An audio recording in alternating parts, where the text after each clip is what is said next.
Y un poco la idea era eso, en el marco de la semana del 8 de marzo, poder conocer cómo es en otras culturas la cuestión de género.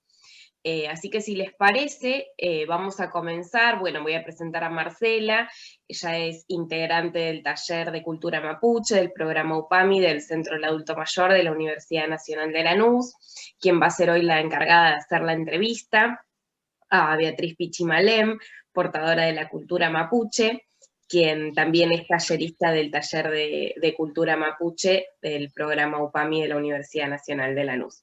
Así que bueno, Marcela, primero agradecerte por haber aceptado la propuesta y a Beatriz también. Y bueno, ya dejo en tus manos y en tu voz las preguntas para Beatriz. Bueno, hola, ¿qué Gracias, tal? Medina. ¿Cómo están? Muchas gracias por esta invitación. Beatriz querida, ¿qué te parece si desandamos a esta mujer mapuche? Me gustaría indagar y conocer un poco más sobre ella. Y de pronto el primer disparador sería, ¿con qué voces aparece esta mujer en su memoria, ¿no es cierto? Para hacer cosas en el mundo, en su mundo mapuche. ¿Qué voces trae, ¿no? En términos de tradiciones, en términos de su Sí. arte con las manos? Bueno, las primeras voces que yo oí, podríamos decir, para poder después entregar esas voces desde mi persona, desde mi cuerpo, fueron las voces de mi cuerpo.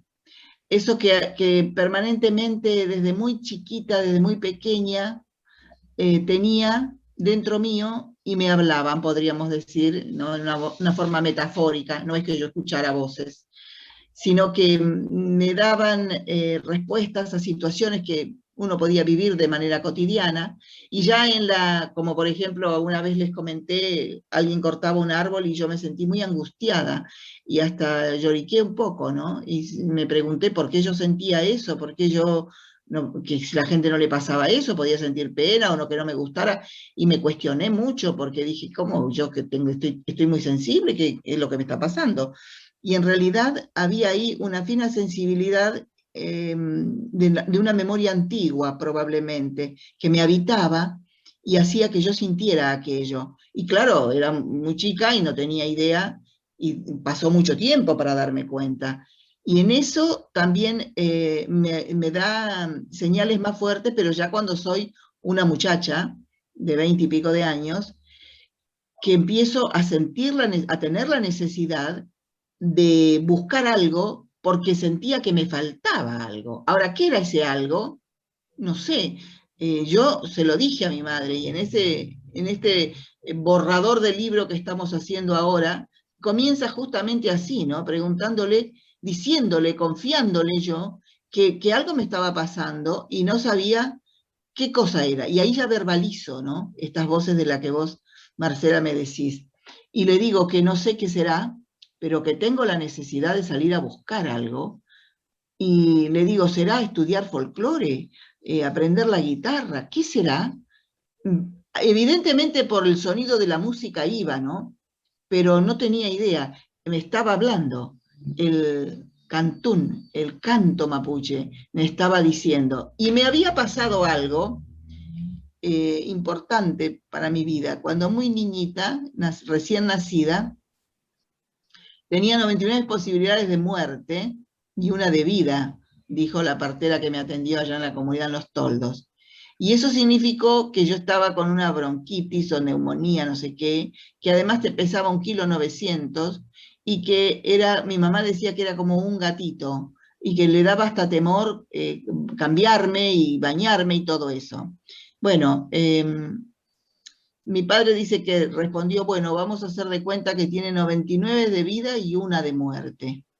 Y yo siempre digo que somos tan porfiadas las mapuches que aquí estoy, con casi 70 años de vida, ¿no? Bueno, y en verdad, esa situación que me tocó vivir de pequeña y de todas las que vinieron después, probablemente, como por ejemplo el desalojo y todo eso que le pasó a mi familia, que nos pasó a nosotras, todo eso está en la memoria guardada de la vida.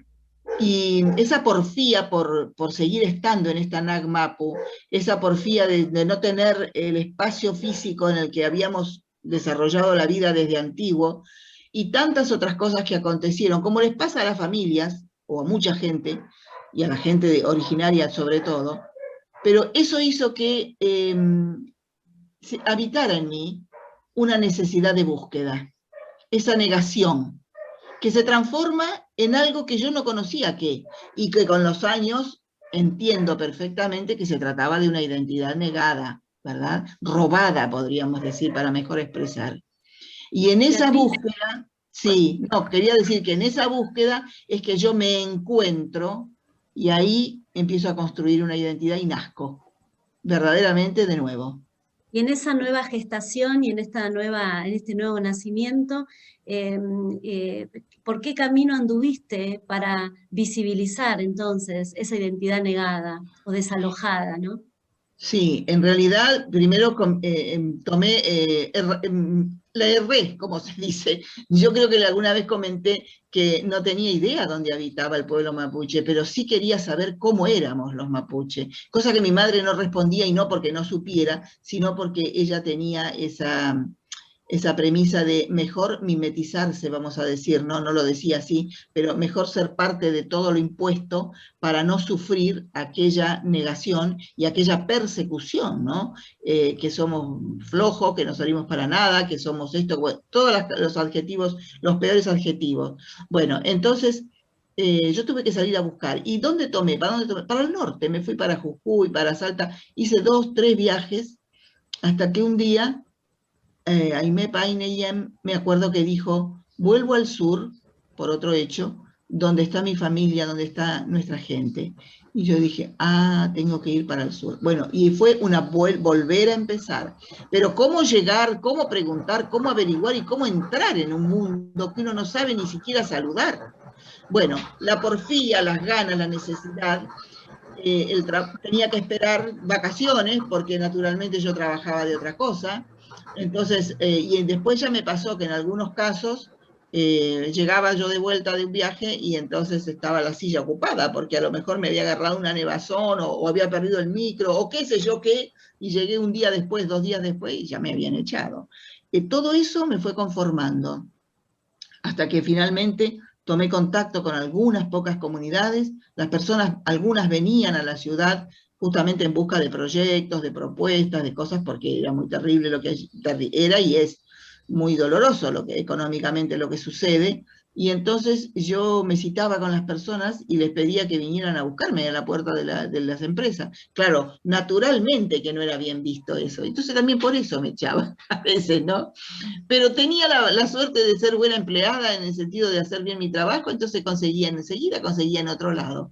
Hasta que un día, que ya me había ubicado, podríamos decir, bien, porque había entendido también yo cómo dentro de las empresas, una cosa era mi identidad y otra cosa era el ser empleada de una empresa, y todo conjugar en la misma persona, y sin embargo yo me acuerdo que me decían a veces los jefes, así, ingenieros que estaban a cargo de grandes áreas, me saludaban hasta en lengua mapuche. Y aprendí esa forma, y por eso yo siempre estoy agradecida y digo, todo lo malo que la ciudad, la agresión que la ciudad tiene para con las personas, sobre todo que venimos de provincias o de lugares que no son de grandes ciudades, a mí me ayudaron a conocer, a entender esa forma de la gran ciudad. Y una vez que la comprendí, me fui, porque el cuerpo me siguió avisando que yo ahí ya no podía estar más. Era una cosa que me ponía muy mal, me cambiaba el humor, y un día me di cuenta y dije, yo no tengo por qué estar de mal humor o llegar, que mis compañeros me hablan con alegría o con lo que pasaron el fin de semana de bien, y a mí no me interesaba nada de eso, porque yo tenía la cabeza puesta donde nuestra gente, dentro de sus dolores, sus necesidades. Dije, no, soy yo la que está en un lugar que no corresponde, yo me tengo que ir de aquí. Y ahí, bueno, también fue una economía que fue duro, ¿no? No fue fácil. Yo tenía una vida organizada, como siempre sucede, cuando uno tiene un trabajo, un buen trabajo, en fin, un montón de cosas, obra social, todo lo que uno sabe cómo se organiza. Pues todo eso no lo quise más. Y dije, ¿qué haré? No sé, venderé seguro, esquilaré conejos, será, algo voy a hacer, pero esto no puedo. Beatriz, Y esto, para poder situarnos en tiempo y espacio, ¿a qué edad de esta Beatriz Pichimalén sucedía este proceso de indagación, de búsqueda y de Antes de inserción 30 en años, espacios laborales? mucho antes de los 30 años. Sí, mucho antes, sí. Y ya, digamos, esto de salir en búsqueda desde muy chica, desde muy pequeña. En el secundario tenía 13, 14, 15 años y me acuerdo que, ¿por qué yo supe? ¿Por qué con mi hermanita pudimos saber que el 19 de abril era el Día del Indio Americano? No sabemos porque cómo lo escuchamos, dónde lo, no sé, pero nosotros decíamos, llegábamos al colegio y decíamos a los compañeros, che, saluden, no, es nuestro día. Pero los compañeritos decían, feliz día, no sabían ni de qué se trataba. Nosotros tampoco sabíamos que era la primera reunión en Pátzcuaro y toda la historia de lo que fue el 19 de abril. Después lo aprendimos. Pero ¿qué teníamos? Teníamos en casa esas voces que mi mamá nos hablaba, nos decía, sentencias, lectura del cielo, peu, como decimos, relatos, historias de las noches cuando ella pequeñita en la comunidad, su abuela, su mamá, toda su familia abría lana y en la lengua. Y los otros días estaba revisando algunas palabras, porque siempre me gusta, más allá del canto, volver a leer y cómo se decía, no me acordaba de una letra, y por qué, no me acuerdo, le pregunté a mi hermana, y ahí me metí ya a ver en los libros que nosotros tenemos, y me apareció la palabra ñazú, y yo dije, ñazú, ¡ay, ñazú! Cuando se dice cuñada entre dos mujeres cariñosamente, ¿no? Viene a ser la esposa del hermano de la persona, entonces ñazú, cucú, la abuela paterna, chuchú, la abuela materna, y mi mamá nos hablaba, ella decía, como decía la abuelita Juana Huechuqueo, ñazú, tacu y viñazú, mi mamá hablaba así, y nosotros decíamos, ¿qué será? ¿Y eso qué? Y con cariño decía cuñada, pero no nos daba una idea de cómo hablarlo, cómo decirlo. Todo eso estaba en nosotros, y estaba, como se dice ahora, en el ADN seguramente. Y eso es lo que a mí me palpitó como el corazón, ¿no? Todo el tiempo, y ahí estaba. Y un día tuve que verbalizarlo. Beatriz, ¿y esta verbalización con qué elemento de la naturaleza se acercó o tuvo mayor anclaje, se pudo materializar? Bueno, naturalmente que con los sonidos, como digo, porque como el canto siempre estuvo, bueno, está en todas las personas, ¿no es cierto? ¿A quién de nosotros que alguien me diga que no le gusta cantar? A todas las personas nos gusta, pero lo que siempre se nos dice es ese prejuzgamiento. Callate, ¿no? Guau, guau, guau. Entonces uno dice, no, yo no tengo oído ni para tocar el timbre, eso lo hemos oído toda la vida. O yo canto solo cuando me baño, cuando me ducho.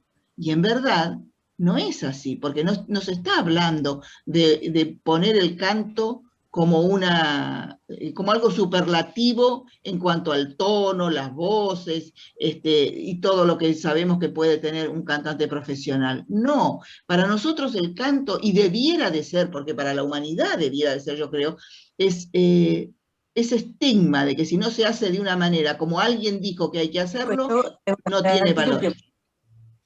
No tiene valor.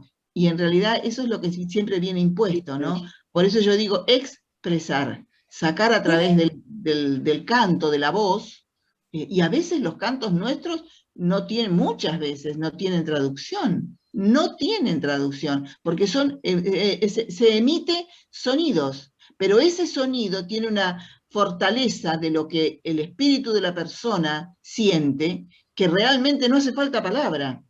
Porque con ese sonido uno vibra, ¿no? Uno siente que hay algo que está pasando, que es maravilloso. Y esa vibración, Beatriz, esa sororidad en el cuerpo de esta mujer que vos nos traes como representante de la cultura mapuche, entonces, ¿con qué otros elementos de la tierra lo podemos materializar? De pronto se me ocurre, porque no tenemos una lectura del canto desde una perspectiva profesional, tal cual lo estás diciendo vos, sino que tiene que ver más bien con cuestiones más cercana a la recepción espiritual. De pronto ahí, ¿qué lugar juega el viento, la lluvia, el sonido de los pájaros? ¿Cuántos de estos elementos están atravesados en tu canto? Absolutamente todos los elementos, porque no es que uno dice, a ver cómo hace la lluvia o a ver cómo hace la ballena, y entonces yo voy a imitar ese sonido para ponerle un tono distinto. No, precisamente porque es al revés, porque uno puede aprender, asirse de ese sonido, lo descubre, ¿no? Como yo a veces, ustedes me han oído decir muchas veces, el diálogo que hace el agua con las piedras. Para mí es un diálogo, porque viene de una manera, y entonces, por ejemplo, y se topa con las piedras y ahí cambia, porque la piedra tiene toda otra sonoridad. Entonces, a lo mejor es cóncava, no sé, a lo mejor hay muchas, hay pocas, depende. Quizás hay pedregullo y rueda, y ahí le agrega otro sonido, ¿verdad? Como cuando decimos, bueno, acá vamos a ponerle percusión, acá le vamos a poner, no sé, cuerda. Bueno, pero es la observación en cuanto al oír, y entonces después pretender hablar. Porque ahí está puesto para nosotros, o por lo menos para mí, ahí está puesto en la esencia, lo verdadero, digamos, lo que hace que después eso podamos decir sea un canto.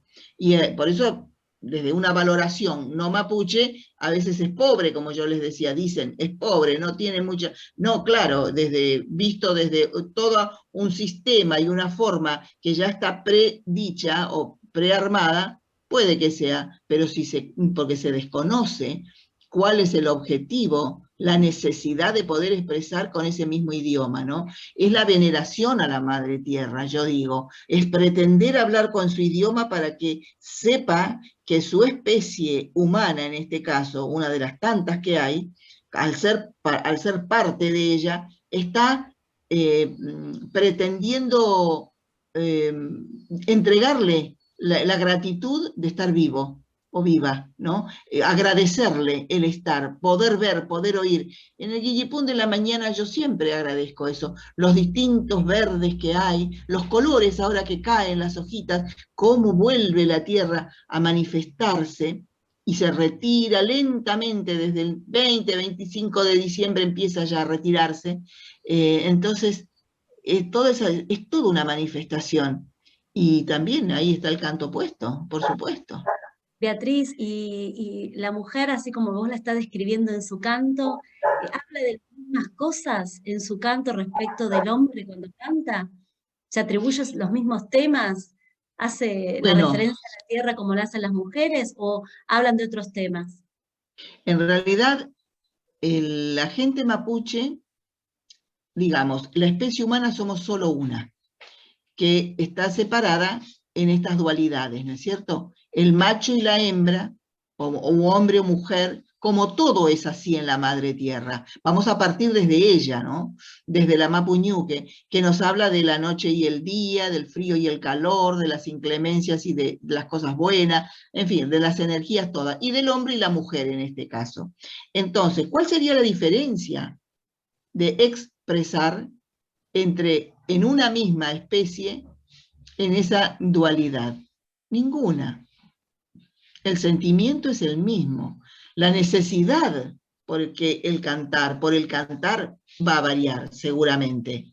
El que cada quien tenga o agradecer o necesidad de pedir en ese canto. Pero cuando estamos en rogativa, en comunidad, digamos, en conjunción, para agradecer todo lo que tendríamos o tenemos que agradecer, también vamos a pedir, probablemente, y quizá haya que pedir por la lluvia, porque sobre todo en Patagonia, a veces hay 3, 4 meses que no llueve, y se necesita eso, ¿verdad? Uno de los 4 elementos fundamentales para la vida. Entonces, ahí el canto es colectivo, no es unipersonal, es colectivo, siempre en rogativa, por agradecer o por pedir. Y siempre son las mismas cosas, porque tiene que ver para la humanidad. Y no es solo para la vida mapuche o para el hombre y la mujer mapuche, sino que para la humanidad, como veíamos en el canto de Sofía Painiqueo, cuando ella ruega, ¿verdad?, que haya salud para el mundo, para la humanidad, que no haya malos entendimientos. Y eso en la rogativa se escucha permanentemente.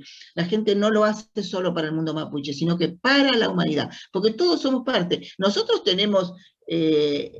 pertenecemos a una cultura con determinadas formas, ¿verdad?, de hablar, de ser, de manejarnos, porque la geografía nos impone y porque todo eso hace que una cultura se desarrolle así. Pero después nosotros no somos lo superlativo, somos parte de una especie, que es la humana.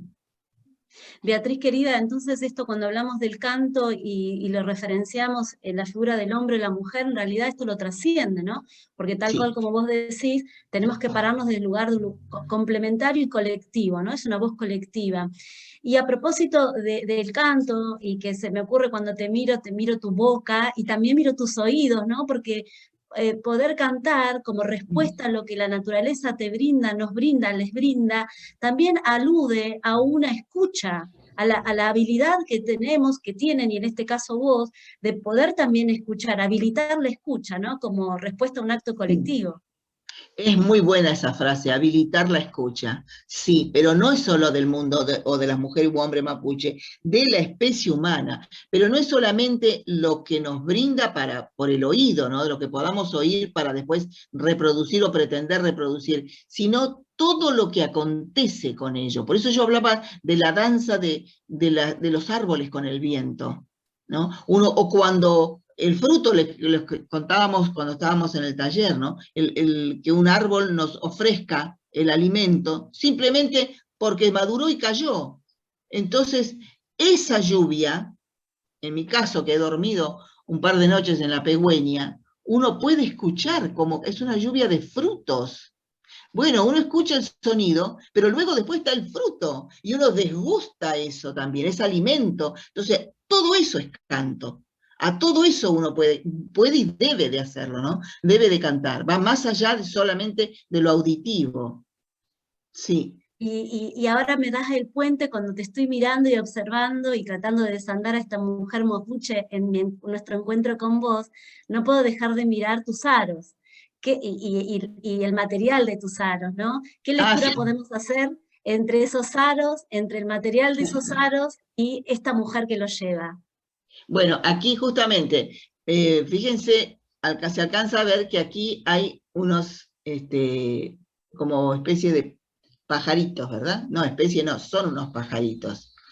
La persona que hizo estos chaguay para mí, porque los hizo y me los entregó allá en el Bolsón, justamente no me conocía personalmente, pero conocía mi trabajo y un poco más estuvo husmeando. Entonces, el canto, por ejemplo, acá, en estos pájaros, el canto que vuela, que lleva la voz, que va, es como una manera de... Además, el pájaro, que siempre decimos, los pájaros cantan de distintas maneras, según me dijo, ¿no? Bueno, después tienen una significancia aquí como de cordillera, que naturalmente no es mi caso, pero es la persona que lo hizo, porque yo vivo en una zona de pampa húmeda, pampa ondulada, llanura, ¿verdad? Bueno, aquí tenemos este redondel, que aquí aparece como una especie de flor, justamente. Esto no me acuerdo que me dijo que era para él. La verdad no recuerdo. Y tiene esta triangulación también por la zona de donde viene y porque el canto es de esa zona, el que yo puedo, aunque yo esté en este lugar, donde mayoritariamente el mundo mapuche habita, ¿no? En zona de cordillera, en zona de volcanes. Bueno, esto tiene que ver con esa significancia.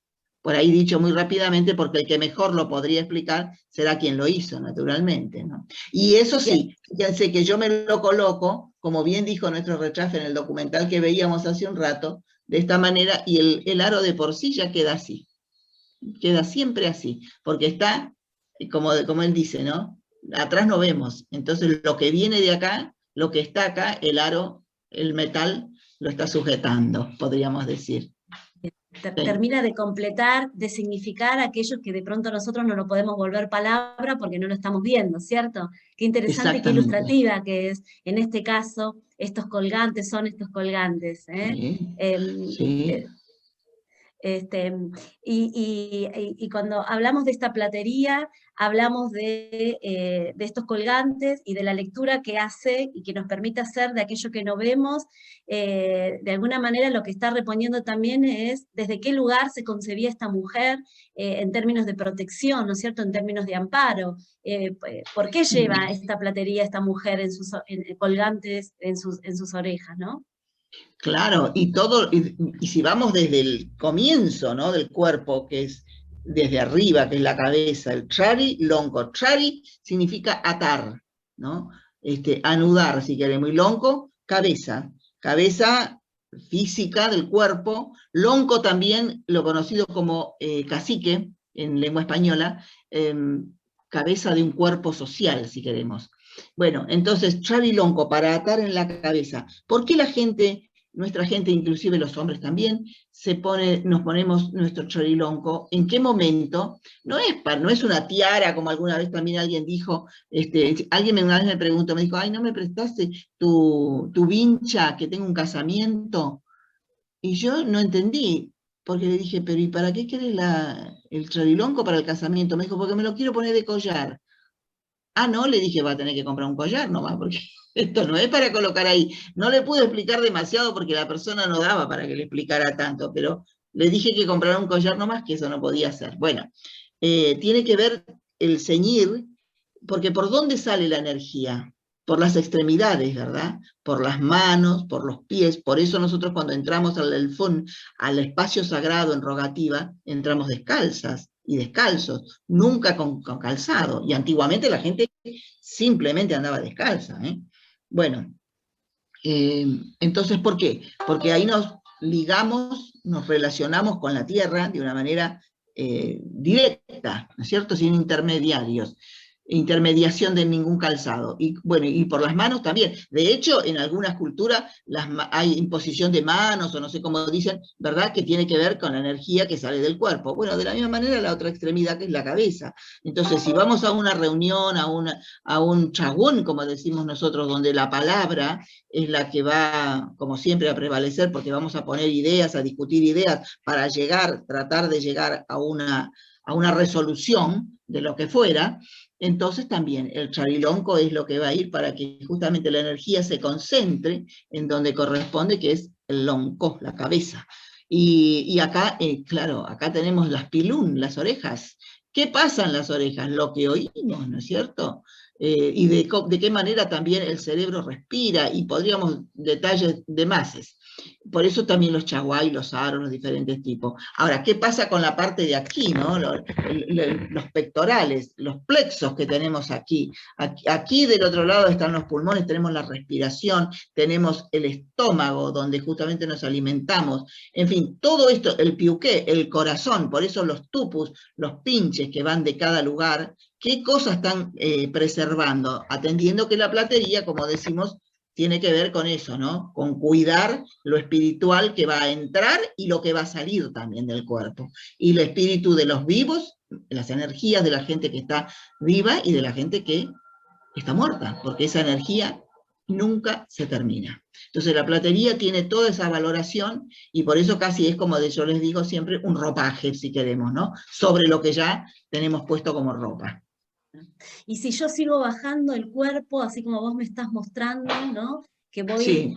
voy de tu boca a los oídos, los oídos a la garganta, plexo solar, y quiero llegar a la mujer maternal, a la maternidad, ¿no? ¿Cómo es Bueno, concebida la maternidad en la cultura mapuche? bueno, naturalmente que el nacimiento de un ser en la cultura, supongo que como en todas, ¿no? Pero para nosotros tiene más allá de los cuidados físicos que hay que tener para que esa criatura nazca bien, todo lo bien, se hace una lectura de ese pre-nacimiento, antes del nacimiento, es decir, cuando se está gestando, porque, cuidado, a veces en nuestra gente, en nuestra cultura sobre todo podemos decir, hay manifestaciones superlativas, y son las personas que vienen señaladas. En realidad todos venimos señalados para cumplir un rol, por eso nacemos, porque podemos no nacer también, no existir, no ser. Sin embargo, logramos estar, y si llegamos a estar aquí, entonces esa preparación para aparecer en la Nagmapu, finalmente esa gente tiene, o esas personitas, vienen con un rol, y en algunos casos son roles de mucha importancia, porque tienen una injerencia total en la vida de la comunidad, como por ejemplo son las o los machi, las personas que nacen señaladas para curar, para sanar. Ahora, todo el mundo puede decir, bueno, pero si son tan preparados para sanar, ¿cómo puede ser que haya gente de la comunidad que muera por enfermedades naturales de la vida? O sea, que hay en el mundo. Lo que ocurre es que esas personas son conocedoras y sabedoras de las enfermedades que genera el espacio físico donde se desarrolla esta gente, no las cosas que traen de otras latitudes. Esa es la sabiduría que la gente puede conocer, conoce, mejor dicho, los remedios o las formas para curar esas enfermedades que son del lugar, digamos, que genera el espacio de la tierra, pero no otras. Las que vienen de otro lado, o como la que apareció ahora, estas son cosas que la gente nuestra escapa a esas. No es que son científicos o gente de tal magnitud que puede ver todo. Por eso también yo siempre digo, cuidado cuando alguien dice, no, si yo soy chamán o qué sé yo, y yo le puedo curar el cáncer, cuidado con esas cosas, cuidado. ¿Que puede haber alivios? Puede ser, quizá, tal vez alivian los dolores o alivio, no sé, yo no soy machi, no soy chamán, no tengo idea, no tengo por qué preguntar eso tampoco, pero puede ser, pero hasta ahí. Las enfermedades ajenas a las zonas y al lugar, no, nuestra gente honesta sabe y dice, yo eso no,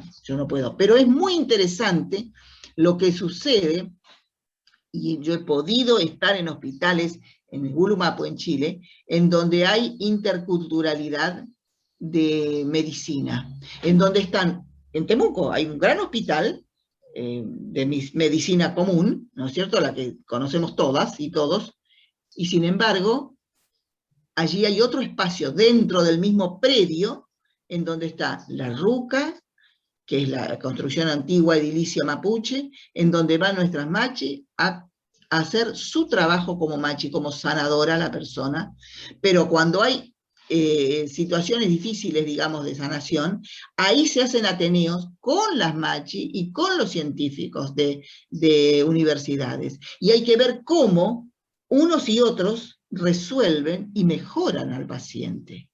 No quiere decir que tenga la vida eterna, naturalmente que no, es un disparate, pero cómo lo mejoran y lo alivian, porque en el mundo mapuche, hasta lo que a mí se me ha compartido, se enferma la materia, el cuerpo, porque primero se enfermó el espíritu. Entonces, ¿qué hay que sanar? Muchos médicos dicen, y yo lo he escuchado a Favaloro en su documental, una persona que siempre hay que oírla, porque fue un hombre tan importante, yo digo, ¿no? Y el doctor Favaloro, él solía decir que cuando él estaba en La Pampa, en ese pueblito, que él se desarrolló como médico nuevo, dijo, a veces con una caricia, tocarle la cara al paciente, ya se mejoraba, ya se sentía mejor. Conversarle, preguntarle, en fin, y después vendría todo lo otro de la medicina, lo que él había estudiado, ¿no es cierto? Pero él siempre dijo eso, ¿no? Cómo había que atender al paciente. Y a veces cuando uno va a los médicos tradicionales, bueno, a veces una vez me tocó una muchacha joven, y yo le dije algo sobre mi cuerpo, le dije, porque a mí me parece que me pasaba tal cosa, y le dije, a mí me parece que por esto y aquello, y me dijo, ¿y según usted qué más, qué dolencia tiene? Y yo le dije, no, le dije, según lo que le estoy explicando de mi cuerpo. Y la verdad que tenía ganas de decirle cuando me fui, ¿usted vio los documentales del doctor Favaloro, muchachita joven? ¿Por qué no lo pone a escuchar? Pero después dije, no le voy a decir nada porque es un atrevimiento. Pero voy a esto. El doctor, este doctor nuestro, trágicamente terminado, hablaba de eso, de la relación espiritual que había que tratar de tener, y no se trataba ni de hablarle ni de Dios, ni de cosas. Una vez contaba él que en su fundación de aquí, de Capital, me acuerdo que dijo que había una persona que estaba en unas escalinatas, muy angustiada, no sé si hasta llorando, creo, y entonces él salió justo en ese momento y le preguntó qué le pasaba, y la persona, una señora, le dijo que tenía a su hija muy enferma del corazón y que ella había ido ahí para ver si la podían atender, y le dijeron que atenderla podrían, pero no la podían, no podían hospitalizarla a ella, no sé cómo era, que tenía un problema de estar en el lugar para traer a su hija y cuidarla, y tenía que pagar, algo tenía que pagar, no sé cuánto, y yo no tenía nada. Entonces el doctor le dijo, él lo contó eso, ¿eh? Él le dijo, y usted, supongamos que era de Santiago del Estero, no sé de dónde era, una provincia la señora, le dijo, pero ¿y usted sabe hacer empanadas? Dice que le dijo el doctor. Y la señora dijo, sí, que sabía hacer. Le dijo, bueno, tráigame unas docenas de empanadas y estamos hechos, ¿no? Beatriz, sí. Acá nos avisa Meli que se nos va a cortar la transmisión, pero a mí me gustaría hacerte una pregunta, Meli, que de pronto nos va a encontrar con la comunicación cortada. No podemos retomar, ¿no? ¿Ya terminaríamos? Sí, sí, se puede retomar. Sí, sí, yo No sé el avisaba. tiempo de las compañeras y los compañeros, Claro. tal vez son 2 segundos nada más.